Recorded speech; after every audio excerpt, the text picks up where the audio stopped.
Like a backstage pass to the world of fly fishing travel, this is Waypoints, the podcast of destination angling. News and events, helpful travel tips, destination profiles, great stories, and expert advice from some of the most seasoned and experienced names in fishing travel. Waypoints is brought to you by Yellow Dog Fly Fishing Adventures, the industry's #1 specialty travel company for the very best insider knowledge, logistical support, and trip preparation. Freshwater or saltwater, international or domestic, Yellow Dog has you covered for your next fishing adventure. And now, your Waypoints host, Yellow Dog founder and director, Jim Klug. Mike Tayloe is the co-owner and director of operations of Fins West, a unique company in the outdoor industry that provides wilderness first aid courses and emergency action plan development for fishing lodges, outfitters, and guides. He has combined his profession as a paramedic with his background as a professional fly fishing guide to create a much-needed, oft-overlooked service for the travel industry.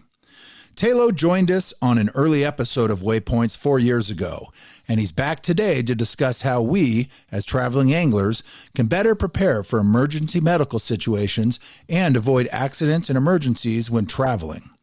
He's going to share with us some real-life emergency events, talk about key pieces of medical gear to bring along when traveling, what to do when the unexpected occurs, and the importance of having a plan when traveling off the grid or to distant waters. Tayloe, welcome back to Waypoints. Hey, man. Jim, thanks for having me down, buddy. Well, you first joined us for an episode 4 years ago, so we were definitely due for another conversation, really about a topic that is so incredibly important for the traveling angler. And it's awesome you took the time to come in and sit down with us today and impart your wisdom on our listeners. Right on. Like I said, I'm glad to be here. Well, we're going to be discussing some real life scenarios and examples. But before we launch into those stories, give us a quick overview of your business and the services you provide. How essentially would you describe your profession? Well, by profession, I'm a paramedic, remote site paramedic. We've got sort of two different companies. One side, we do contracts and provide remote medical support for projects in remote locations. We've got a contract down in Antarctica. We've worked up on Everest, that kind of stuff. And then while we're here today, we have Fins West, which provides custom wilderness medicine courses and first aid courses for outfitters, lodges, their guides, staff. And then we do an emergency action plan for the operation. Well, that's pretty in-depth. You got a lot going on. Yeah, it's busy. Well, you'd get to travel the country, Mike, and at times the world, teaching wilderness medical courses to lodges and guides and other businesses. Let me ask you this before we jump into some real-life stories. Are there lodges, from your experience in the places that you have been, are there lodges that are truly prepared for on-water and field emergencies? I mean, for instance, we work with a couple hundred different destinations. We send people out all over the world, 38 different countries. Are there ones that literally check the box as far as being dialed in and prepared if something were to go wrong? Absolutely, especially if we've been there. But yeah, there are some that are 100% dialed, ready to handle anything, at their level of care for sure. And then, man, there's some that are not. Well, how many operations would you consider legit? Put like a random percentage number on it when it comes to medical training or preparedness. Let's say if there's 200 established fly fishing lodges out there, how many are in that upper level of preparedness where their guides and their staff have a clue on what to do when things go wrong? Klug, that's a tough one, man. You say 200. I'm going to, just so I don't get in a lot of trouble, I'm going to say half. All right. And I'm pushing the envelope there because there's some that I don't know that they may or may not. That's actually a higher number than I expected. Well, it's a higher number, period. I just wanted to be kind to the world. Well, aside from specific guide and lodge training, how can your teachings and the lessons that you provide to people, how can they specifically apply to the traveling angler? I mean, I'm saying this in the first 2 minutes of this program. Why should people keep listening? Yeah, totally. Because being prepared, thinking about, if something were to go wrong, makes up for days, weeks, months of losing out on the trip, ended up in a hospital. I mean, it just to be prepared and be able to handle stuff could save their trip. I mean, there you go. And your life. Well, yeah, but I won't get that deep, but we've got scenarios where that exact thing happened. I mean, I hate to say it, a life being saved, but that was the truth, right? Yeah, absolutely. Having the plan, and we're going to talk about that. Well, in our early episode, Tayloe, we talked about some common medical emergencies that are likely or possible that they can occur in the field, as well as certain types of situations that can routinely kind of put traveling anglers at risk. For this episode, however, we're going to get a little more specific. And what I want you to do is I want you to tell us some stories, talk about some actual scenarios and situations that happen that you have experience with, things that have occurred while on the water, oftentimes off the grid. You present the real life scenarios, you break it down, kind of the ingredients of it. We'll then talk about how the emergency unfolded, what the people who were involved did right or wrong in the situation, and what the outcome was, right? You can then apply some of your experience and wisdom and advice for each of these situations. Play a little armchair quarterback, right? And we can perhaps help people avoid similar mistakes or outcomes in the future. How's that sound? Man, that's great. And this is the best way to at least people don't have to hear me just be random. We can do specific, and these things actually happen. I mean, either we were involved or being at lodges, we've heard these stories. Right. So, yeah. Well, we're going to talk about a few different scenarios. Scenario 1, tell us about this one. Describe it. All right. So we'll start out on the light side on this one. But again, the outcome could not have been good. So couple head to the Bahamas just for a normal flats fishing trip. You know, they've been before. They're not super experienced, but you know, this is a lodge trip, by the way. And day one, wading the flats, they'd fished off the boat for the first part of the morning, and then in the afternoon after lunch they headed out on foot, which we all dig doing. And on the way back to the boat, the lady with the couple stepped on some coral and some marl and cut just the bejesus out of her ankle. She did have on flats boots or sneakers, one of the two, but it caught her up on the ankle for sure. Pretty bad deep cuts. And a coral cut. And a coral cut, which is bad. But the guide knew what to do. I mean, and right there's step number one. And I will say that the actual couple actually knew what to do as well. But the guide had the first aid kit, brought her back on the boat. They stopped fishing. He cleaned and irrigated the wound, put on some antibiotic ointment. And when I mean irrigated, I mean, he just didn't put potable water over it. He irrigated it with an irrigation syringe. Because, I mean, man, coral, sand, virtue, there's just a bunch of mess out there. Cleaned it, wrapped it, and it was the end of, if I remember correctly, they didn't end their day, but it was at the end of the day because it was in the afternoon. So they decided to head back to the lodge. The guide checked up on them, passed on to the lodge that this had happened. And each morning and each evening, they cleaned, antibiotic ointment, changed bandage. They fished the rest of the week, no problem. So a positive outcome in the situation. Definitely. All right. What were the takeaways? What were the lessons learned from this positive outcome? Yeah. So wounds, and look, all of us sitting here, we've done it. I mean, actually, I did it yesterday, right? You get a cut, you throw some water on it, you get a Band-Aid, but come on, we're here in Bozeman. Something happens, you can ease to the clinic. But is to irrigate, clean, get on it quick, make sure that, now granted, the guide had the kit here. So after taking care of it and antibiotic ointment, that's the first step. And then I think the more important step is follow up every day. Change the bandage, irrigate, antibiotic ointment. Just keep an eye on it. That's what they did, and they fished all 7 days. Yeah, their trip was not really disrupted. They were in the game. They had a plan. They executed. It was probably the best possible outcome for something that could have gone really bad. Yeah, there's no doubt. And I will say this. That's one of the lodges we had been to and done the training. Well, there you go. All right. So, yeah. All right, so let's move on to scenario number 2, a similar scenario, little different outcome. Talk to us about this one. All right, cool. So sort of opposite scenario. 2 dudes head to Belize, and I'm pretty sure it was Glover's, Atoll. A do-it-yourself trip. I think they did a couple of day trips here and there, just ranked it out, but they were out on Glover's Atoll, and on day 2, and I'm throwing some specifics so people can get a visual. They had fished in the morning, nothing. So they were breaking for lunch, had kicked off their flats boots and sneakers, sitting up on the beach, and boom, tails popped up. So they're like, all right, dude grabbed his rod, didn't put on his shoes, headed out, caught the fish, which I've got a great picture of that, but we'll get into that. Caught the fish, fought the fish, all excited, coming back in, stepped on some coral, so similar.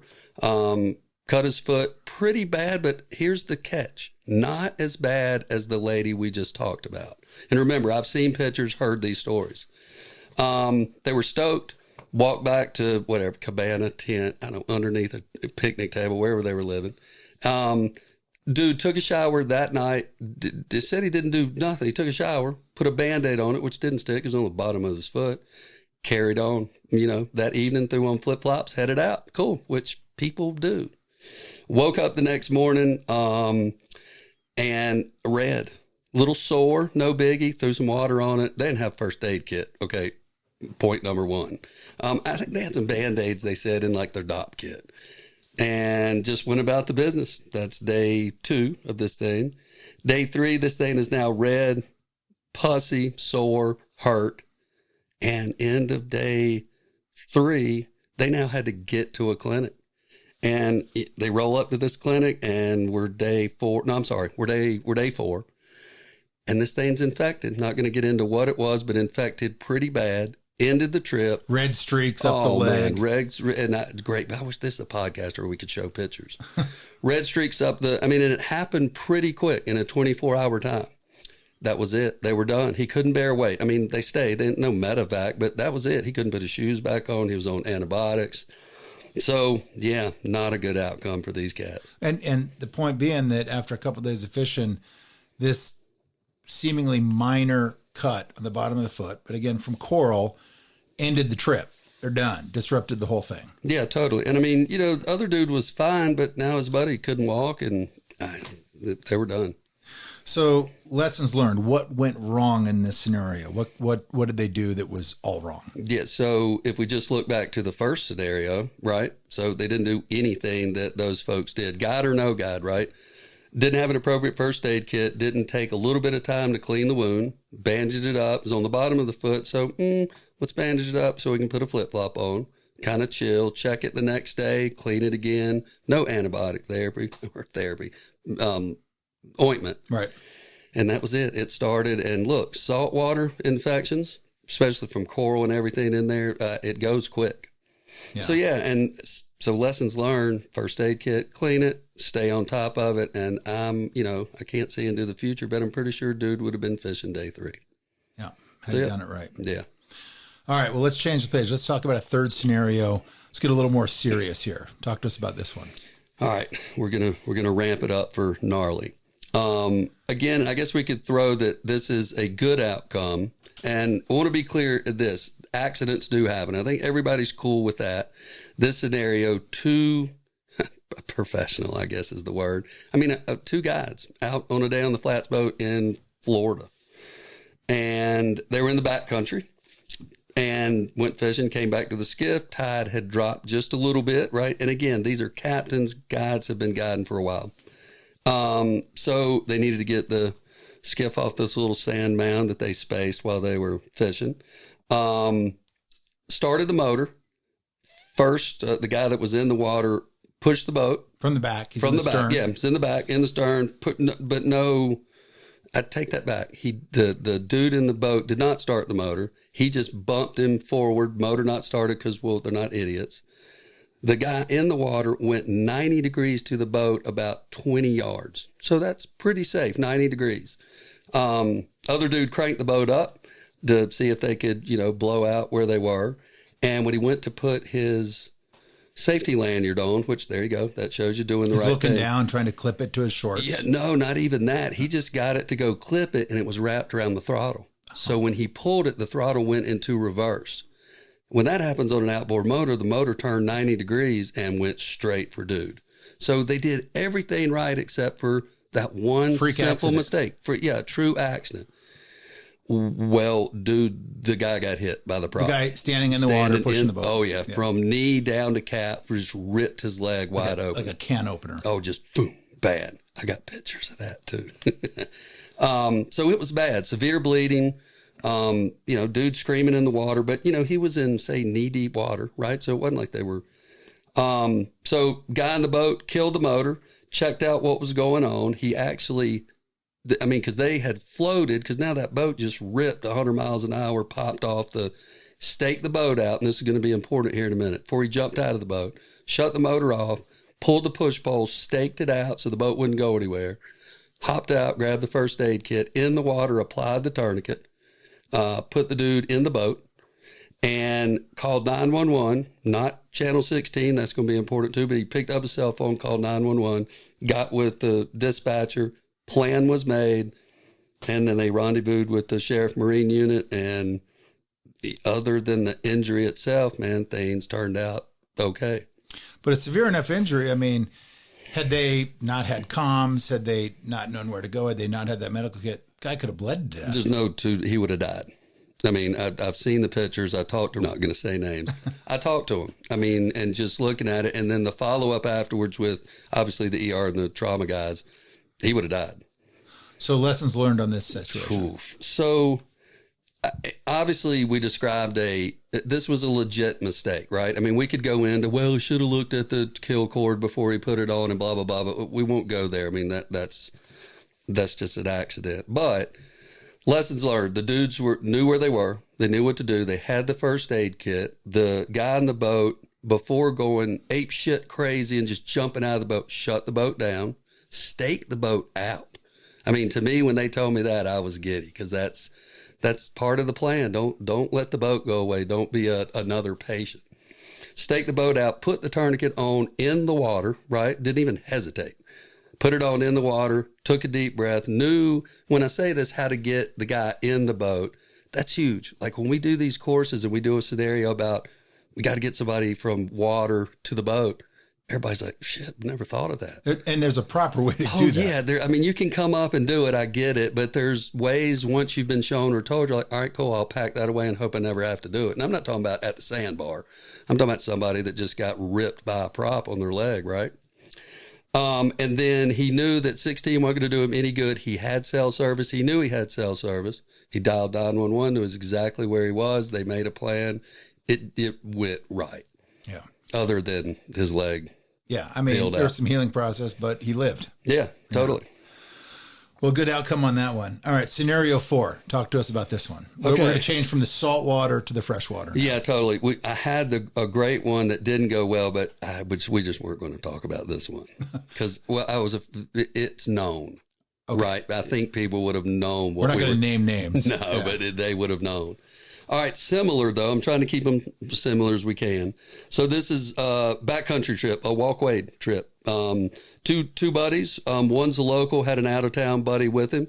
Went to the parking lot in a small river, remote area. So they're going to park at a trailhead and they're going to hike in to fish. Correct. And by the time this happened, they were hour or so from the vehicle. And the local dude from there, right, and little hint, the dude that knew where they were, what's going on, blah, blah, blah, was going down to the river and tripped, branch sticking out, went through his waders, came up to his artery in his leg. Just, again, freak accident, right, and went right through his wader, boom, in the leg. Dude, his buddy didn't know what was going on, right? And the guy who's now got this femoral bleed is wearing waders, right? He's wearing waders, correct. And he's not passed out, but it hurts. So he's screaming. His buddy's like, I mean, and these aren't 12-year-olds. I mean, these are adults.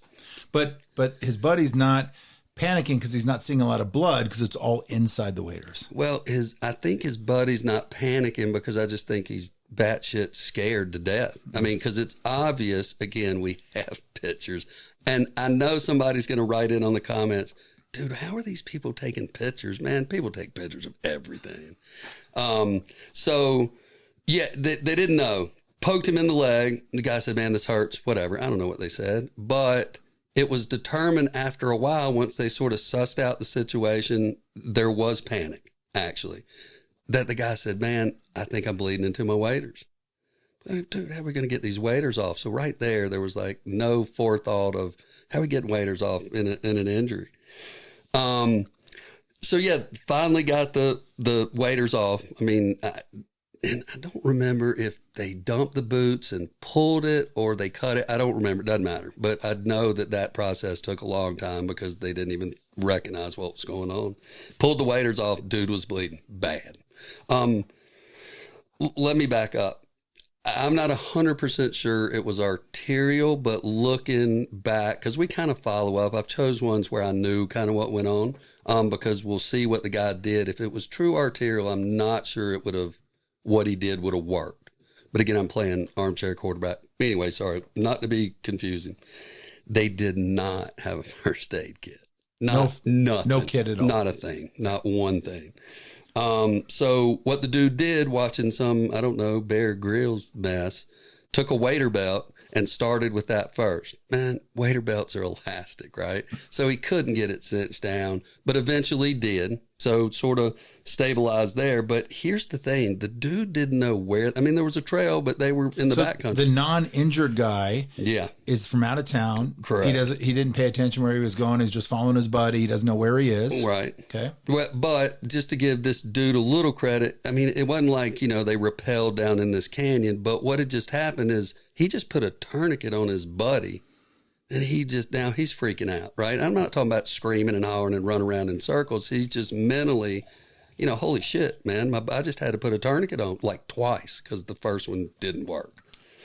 So he had no clue. Now, the other dude did not pass out. They were talking, but he was hurt, had lost some blood and so forth. So what ended up, the guy had to leave his buddy. I mean, the dude couldn't get up. There was no way to get him out. So his friend was going to go for help. Yes, go back to the car. Again, there was a trail. Again, they weren't like in the middle of the Amazon. And he got back to the car, and I'm telling you this is why I chose this one. And again, these are true. He didn't have the friggin' car keys. And at the trailhead, still no reception. Oh, so he needed to drive to a place where his cell phone worked, but he didn't have keys. Here's the thing, though. He did have his phone. The plan was to get to the car where there was reception, close by, call, and then do what he needed to do. But he didn't even have car keys. Didn't know where he was, right? And again, I guess the technology in cell phones, the pings is great. But either way, the point is he got there and didn't even have car keys to grab anything, water, food. And he was, again, it was 45 minutes plus back to the car, right? So, yeah, that was a complete dumpster fire of an issue that was going on there. So, luckily, there were actually several cars but there was nobody there. They were fishing. Finally, somebody came up. Emergency service was contacted. They drove up there. They did not have cell service, as it turned out, so the other people drove up. A couple of people went back to this guy, and finally, emergency service showed up. And the time, because obviously I pulled this back out before we did this, total elapsed time to include the walk in and walk out, because there were 45 minutes plus. It was like 2 hours, 3 hours before anybody even showed up to this dude. He could have died. Medical care. Oh, well, yeah. And again, I can't say definitively if he would have, because I don't know. I didn't get that much, but it doesn't matter enough to where the dude put a tourniquet on. Well, an improvised tourniquet. Right. So, takeaways here. What are the lessons learned in this situation? So, again, we're back to this plan, Klug, right? So, and I get it. Two dudes going fishing, it's like me coming down and going fishing with you here. I think you would have done it too, but especially for an hour in. I think there would have been the whole, hey, dude, look, no cell service here. The keys are under the gas tank, or they're in my pack. We're going in about an hour. Remember, there's no cell service. Hey, dude, do you have a first aid kit? That, believe it or not, that's it. I mean, that would have been, boom, first aid kit, tourniquet in there, put it on, deep breath, we're good. I'm running back. I've got the keys and phone. I mean, simple. Just quick conversation in the truck, listening to the Wood Brothers on the way there. Having a plan. So, yeah. All right. Outcome, by the way, the Belize dude, because I think this is important for folks to know. They stayed. He was on antibiotics. They couldn't just book a plane. They just hung out. Everything was good. I mean, he was on antibiotics, but his trip was ended. Same here. This guy obviously no helicopter, went in by ground, and the dude's fine. Okay. So I just want to throw that out so people weren't freaked out. You got random families calling you with their loved one that's passed away, being like, wait, were you talking about my husband? Right. It's like, dude. All right, so scenario 5. Give us this one here. All right, so we'll mix it up a little bit because we've talked about more trauma kind of stuff. But I'll tell you, the more common thing are medical issues, because you can't have a plan, but now you're talking about medications, and so the plan has to be even better, because it's not a first aid kit that's going to fix it unless you have the right meds, which, I mean, who does? All right, cool. Here we go. We got a couples fishing trip again. A couple of couples. Is that right? Yeah, two couples. We could say that. Two couples. Yeah. Thank you. You got to remember, I'm from Carolina there, buddy. So not a resort trip, but they were they weren't camping. They're in Mexico. Yeah, they're in Mexico, Yucatan. Okay. Day 3, one of the males experiences a little bit of abdominal pain, stomach pain, and chalks it off to they've been eating street food, and I'm sure they've been slamming some tequilas and just thinks it's sour stomach, eats some Tums for, the rest of the day. It's all good. Day 4, it increases to where they're like, shit, this is not feeling like the old Mexico shuffle at all.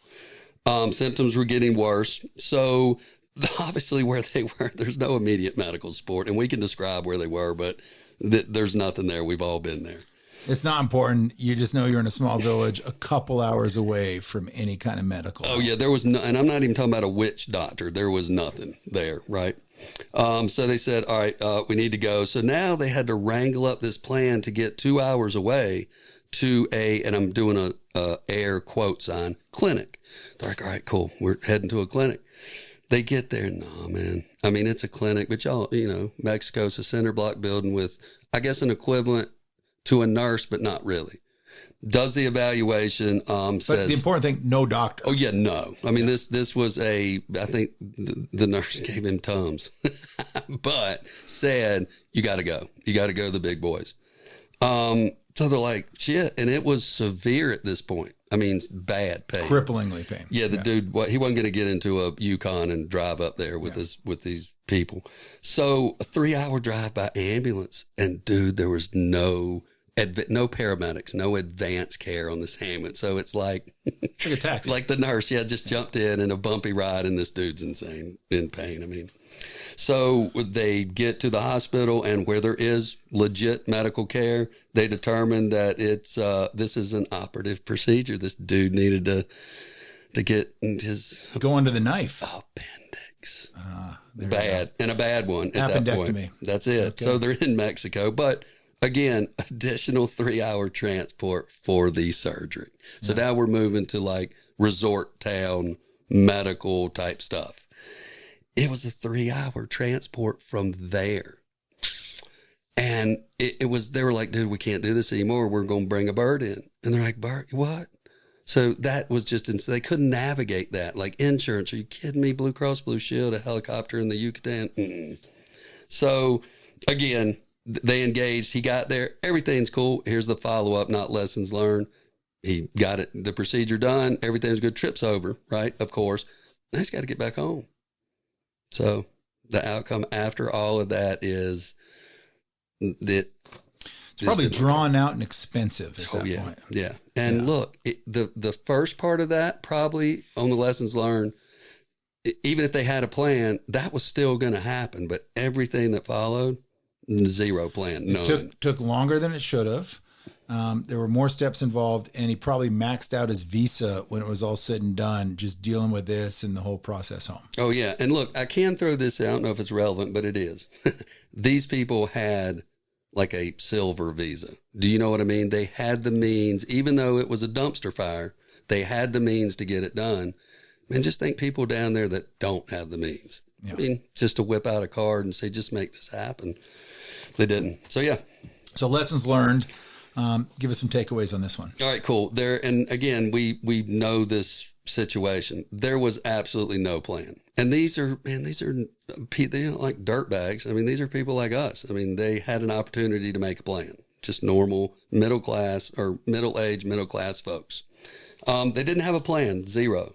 They had no travel meds. So in other words, on a Mexico to the Yucatan, should have popped in to see their local doc. I mean, I might go to a travel clinic, but just pop into their personal care provider and go, look, going to Mexico for 2 weeks fishing. If something happens, what do we need to take? They could have hooked them up for sure. And And they relied on, again, remember that I told you they had that silver card, which it was, I'm not going to say because I think I'll get in trouble, but it was the one that's really heavy that says they have medical evac insurance, that whole American Express thing. They just said, we got that.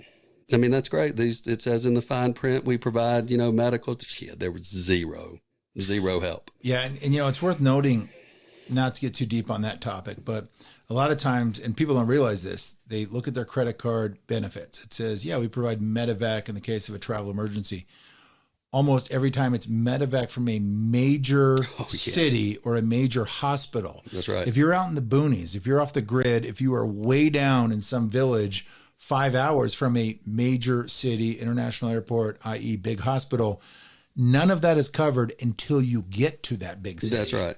And that's a really important stipulation that a lot of people don't realize when it comes to credit card medevac insurance coverage. Sure. And look, we could take one step further and just talk about your medical insurance. I mean, like some good providers have that little small print about covering international travel. Man, it doesn't work. Doesn't work. 99.8% of the time. Yeah, you're going to be paying out the nose That's right. when it's all said and done. Or you're going to die.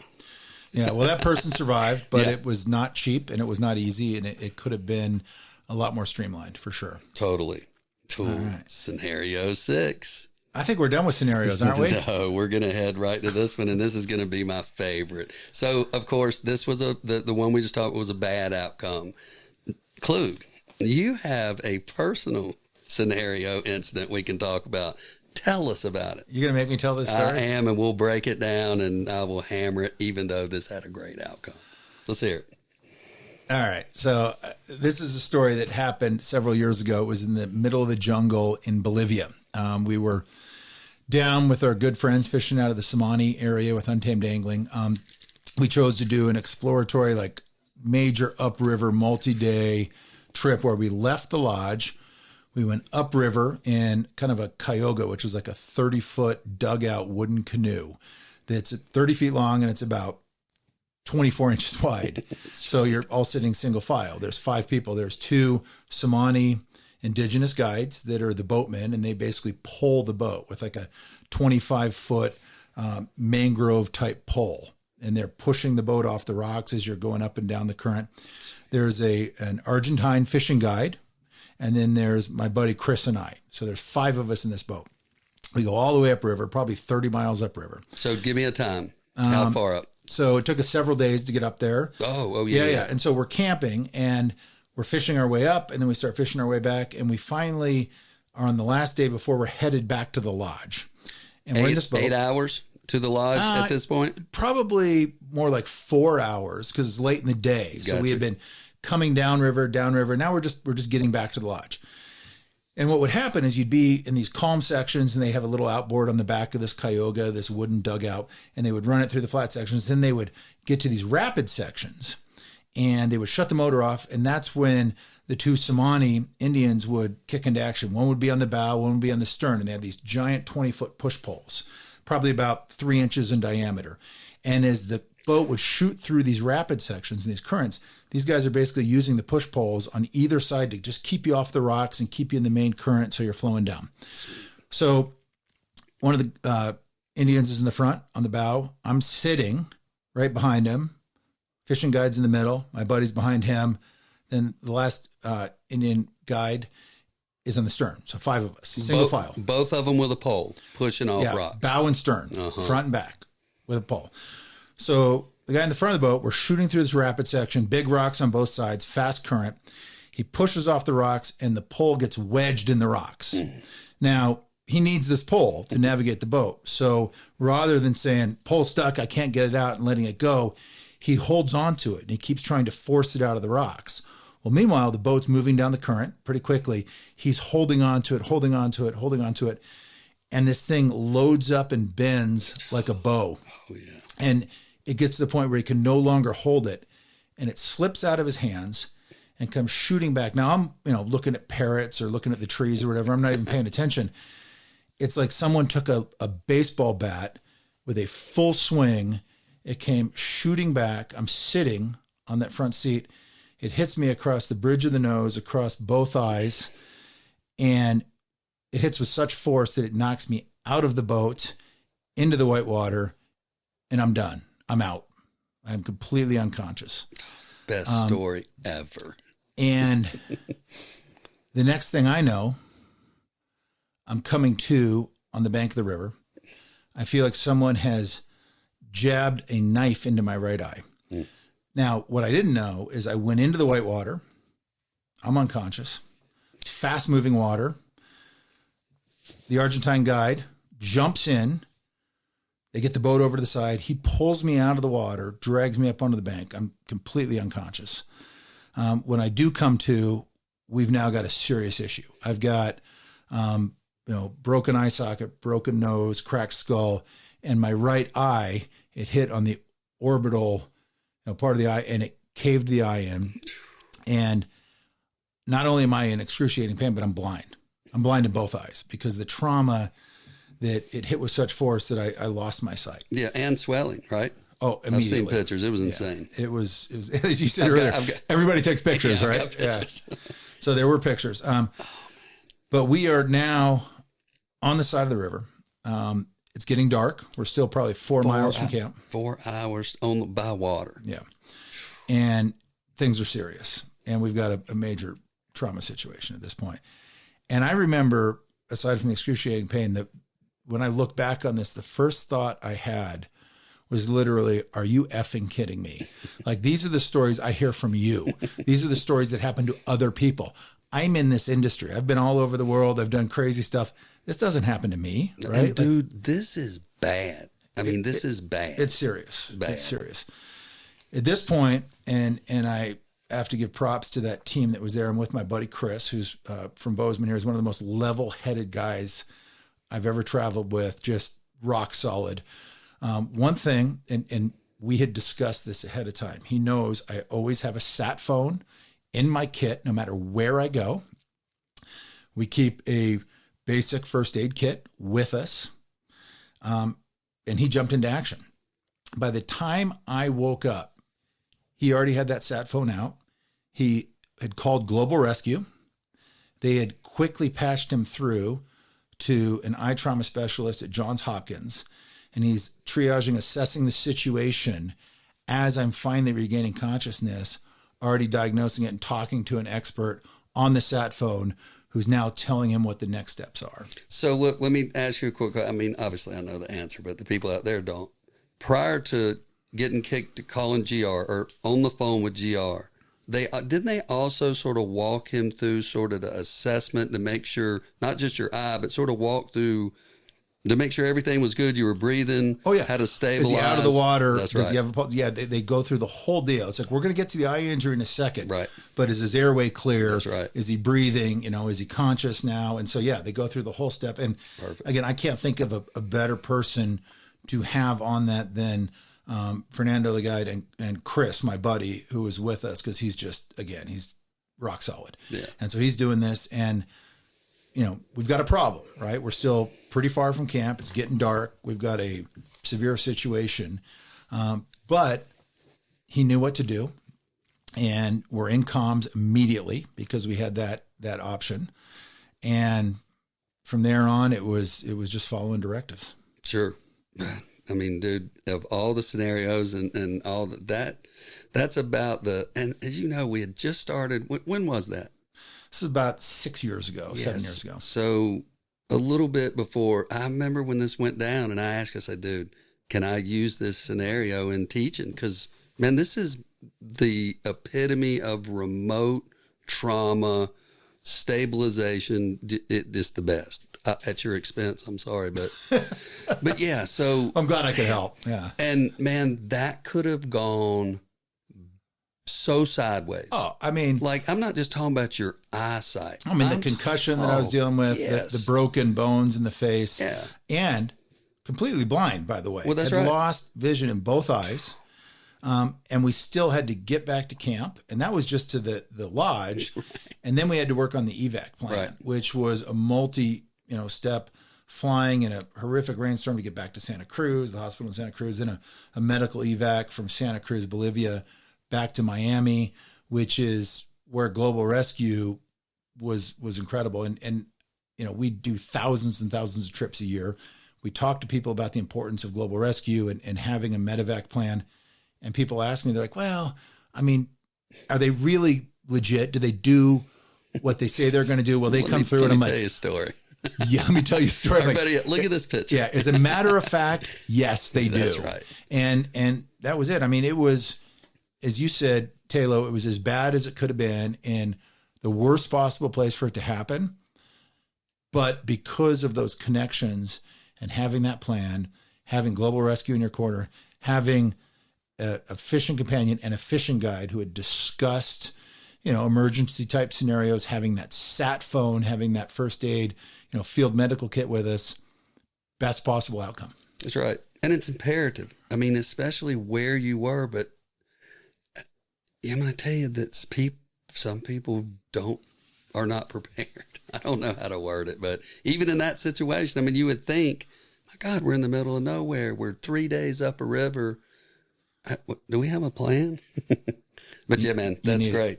Well, thanks for making me relive that. I really appreciate that. Well, I hadn't heard it in a while. That's great. I mean, if people go to our website, you can see Jim's picture on there with the thing. Yeah, my head all bandaged up. I did eventually regain, pretty quickly within a couple of days, regain sight in my left eye. It took weeks for the right eye, but got back to Miami. They got me to eye specialists at the Serious Eye Institute there in Miami, and it was great. It also helped. My father-in-law is an eye surgeon, and he called in a bunch of favors. And when I got off that plane in Miami, there was a team waiting. It was pretty awesome. Sweet. Yeah. Good. And see, there's the follow-up and outcome that when things work out, well, man, I'm sitting right here having a drink talking to you on this podcast. And I only see double, sometimes. I've tried to get you to look over here at me a couple of times. Yeah. Well, all interesting scenarios and some great takeaways for our listeners. Let's take a quick break to hear from some of our sponsors. We'll be right back with more from Tayloe. This is Jim Klug, host of the WAYPOINTS podcast. Experienced travelers know that gear and equipment selection is everything, especially when you're headed to remote and distant destinations. For more than 20 years, the team at Fish Pond USA has been setting the standard when it comes to luggage design for the traveling angler, with craftsmanship that incorporates sustainable fabrics and functionality derived from decades of experience. When I'm traveling the world or scouting new destinations, I'm traveling with Fish Pond gear, from waterproof duffels to chest packs to all sorts of accessories that make me more effective, in the field and on the water. When you take the road less traveled, make sure you're traveling with the very best luggage and accessories. Visit fishpondusa.com to learn more. WAYPOINTS is sponsored by Yellow Dog Flyfishing. After 24 years in business, Yellow Dog is excited to announce that we've expanded our travel and booking business to now include a full lineup of equipment, fly, and tackle solutions for the world of fishing. We made the decision to expand into retail to ensure that our traveling clients have exactly the right flies, gear, and apparel for every destination we offer, be it a fishery close to home or an exotic destination on the other side of the planet. We all know that having the right gear specific to your destination is crucial. Yellow Dog can now pair the most relevant travel and worldwide fishing information with the perfect fly and equipment options for our entire lineup of destinations. Visit the new Yellow Dog website at yellowdogflyfishing.com and let's make your next adventure great. All right, Tayloe, so we're back, and one of the things that has been a common denominator in all of these scenarios and situations that we just talked about was the importance of having a good field medical kit on hand and available when a problem arises. Let's talk about the ideal travel medical kit and what that might include for the traveling angler. So for instance, if you're headed out of the country, if you're leaving home, whether it's a domestic hike into a backcountry river, or you're going halfway around the planet to a distant atoll or to a jungle, what are some of the things that you recommend as far as having in an emergency kit? Cool. So first and foremost, I'm going to say pack your common sense first. I mean, right off the bat. And then no matter what you buy or put together, know how to use it, right? That is just some advice, because it's pointless to go to REI or somewhere and buy a kit and go, okay, I got a kit, and throw it in if you don't know how to use the thing. And you don't know what's in it. Well, that's right. I mean, check it out, look at it. And if you don't know what it is. Well, no, don't go to YouTube. Just take a course from somebody. But look, I think the most important thing that we talked about a lot of trauma, and what you want to do, without getting too deep, is you've got to be able to handle somebody that has severe bleeding.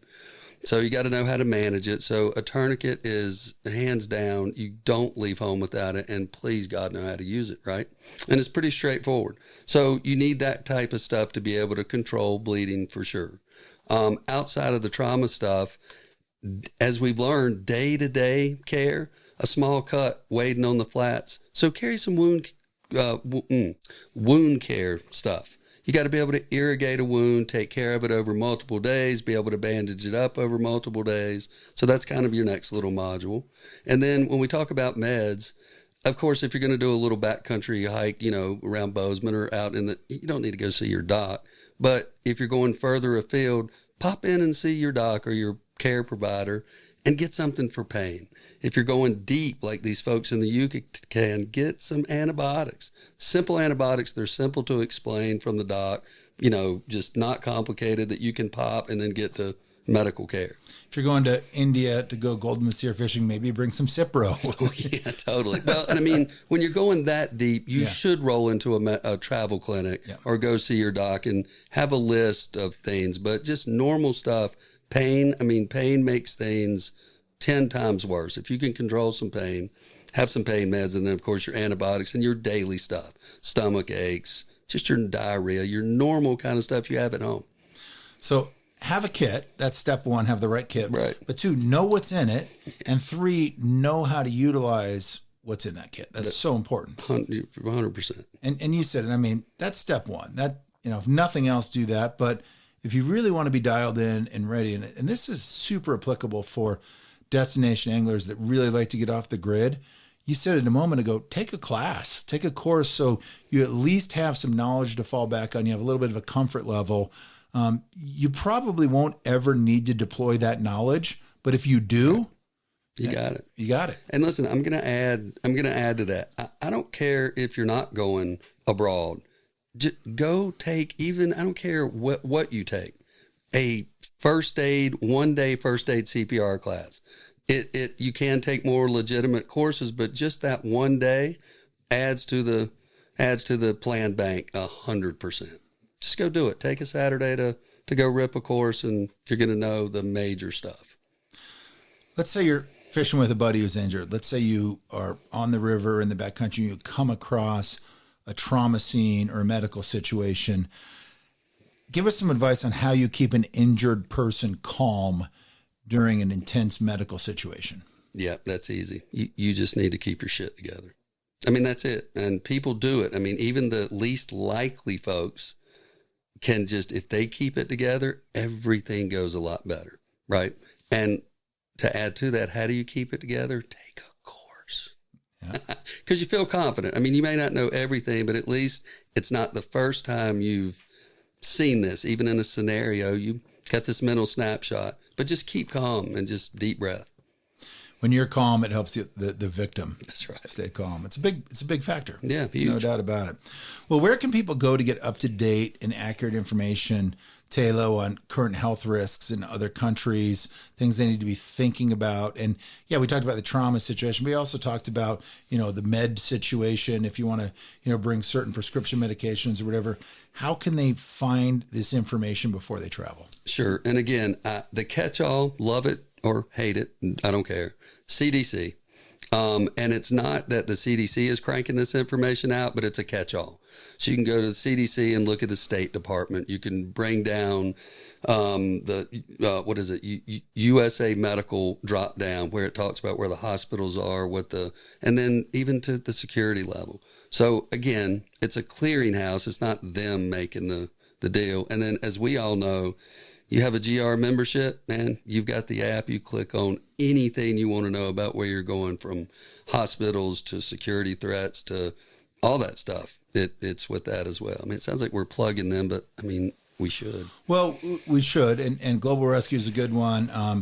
Redpoint/Ripcord is another option. But let's end on that. Let's talk about, again, the importance of having a plan. Let's talk for a moment about Global Rescue, you brought that up. This is a pretty well-known membership organization that provides medical, security, evacuation, travel risk, crisis management services. They kind of do it all. They're not the only ones. There's others like Red Point that are doing it.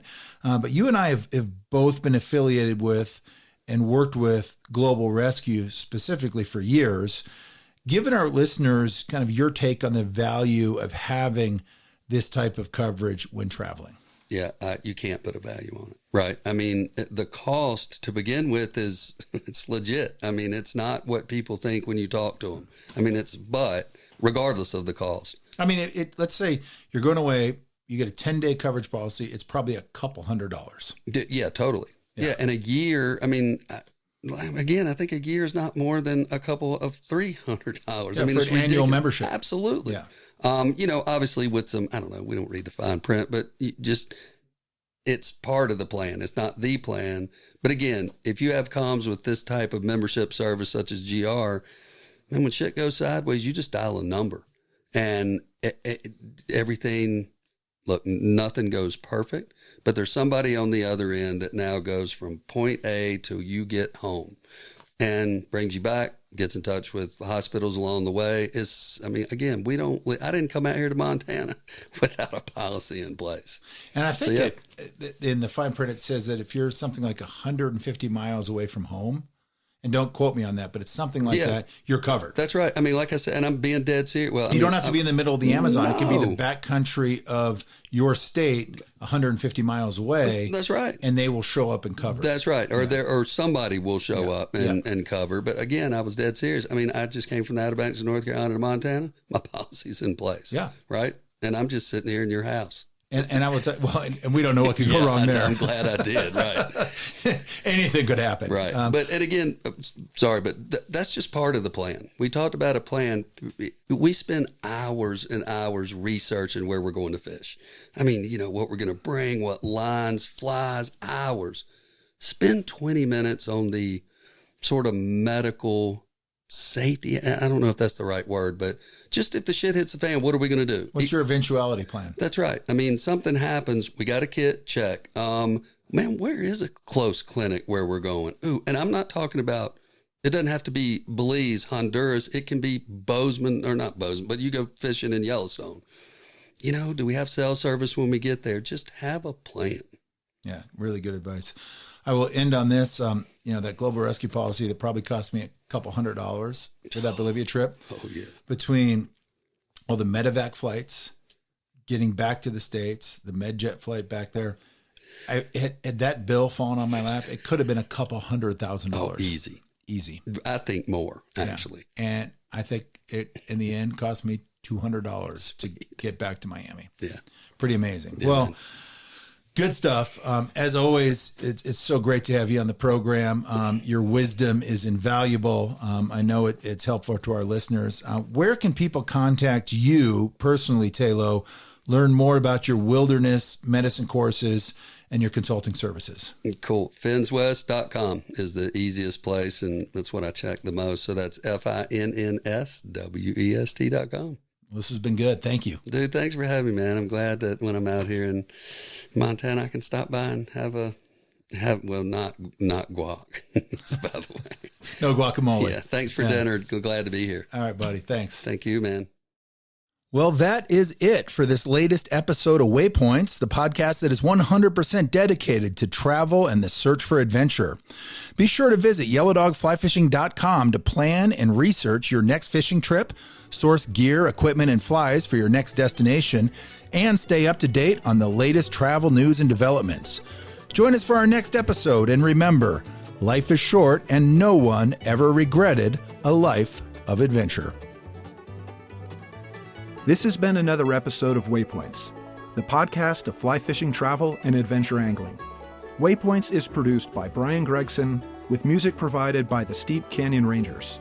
Visit yellowdogflyfishing.com for more destination profiles, travel news, and expert advice, and be sure to join us for our next episode.